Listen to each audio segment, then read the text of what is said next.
如果说你是完全不会化妆的新手，收藏夹里躺了一大堆，画出来呢却还是这种无效妆容，不如来试一试这个秋日小猫妆，没有复杂的眼线，手把手教会你每一个化妆细节了。早上起来呢，如果是干皮的话，可以用清水洗脸；如果是油皮的话呢，可以再加一个温和的氨基酸洗面奶。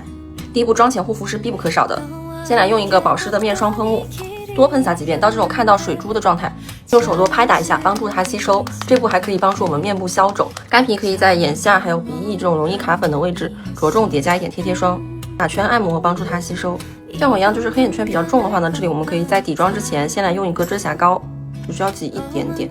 然后用手这样点按上脸，把粉扑捏成一个尖尖角，来把它拍开。遮好黑眼圈以后呢，我们就可以来上底妆了。把剩下的部分的遮瑕放在我们的底妆之后，因为我们底妆本身粉底液或者是气垫都是有一定遮瑕力的，可以在上完之后查漏补缺一下，看哪边瑕疵比较重，再来去遮瑕。记得就是取粉之后一定要在盖上这样子给它匀一下，不要取了之后直接就往脸上怼。第一下按在我们面中瑕疵最重的位置，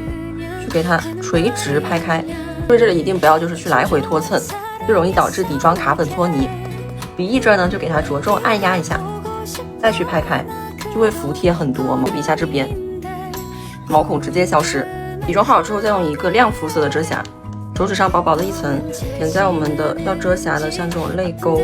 还有瑕疵的部分按上去，同样是把粉扑捏成尖尖，去轻轻的给它拍开。这里的话呢，尽量就是不碰到我们中间瑕疵的位置，把边缘给它过渡自然就好。这种比较偏白一点的遮瑕色还可以用来做一个提亮，在鼻头还有鼻梁的位置，注意一定要少亮，然后原地给它拍开。定妆的话就用粉饼薄薄的定一层，记得取粉之后呢，在手上这样蹭两下，不要直接拍上脸，就会非常的厚重，容易卡粉。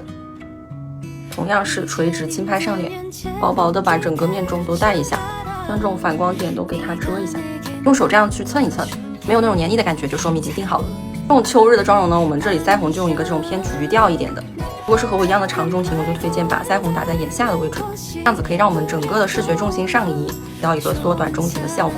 鼻梁的中段也可以轻轻的带到一点，然后用这个颜色来给上眼皮打个底。眉毛的话，我们就用一个浅棕色，用眉刷直接这样填一下我眉毛的空隙，从下往上去填充。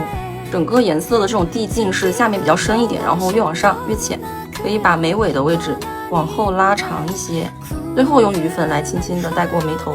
这样画出来的眉毛就是这种雾融融，很自然又有层次感的。眉妆这里呢，眼影就不用再画了，刚刚已经打过底了，我们直接来填充一下内眼线。刀锋刷来蘸取这种深棕色，在手上蹭一下，贴着我们的睫毛根部这样蹭上去。假肢和卧蚕我们这就用这一盘来搞定。再用这个刀锋刷来蘸取这种灰色调，它是一个阴影色，画出来就是很自然的这种，不会太重。卧蚕的话就是从中段给它加深一下，两边晕染开，不要担心下手很重，把它画的稍微宽一点。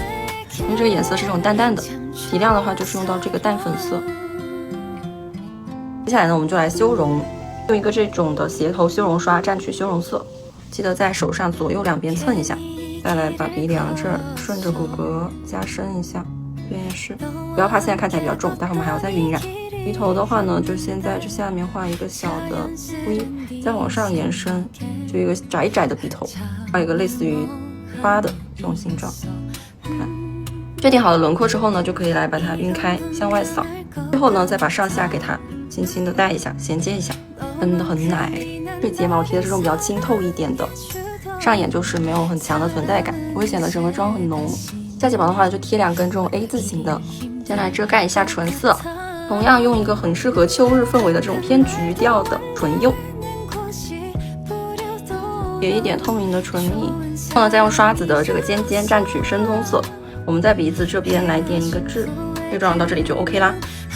Hey, my girl，我请你再靠近我。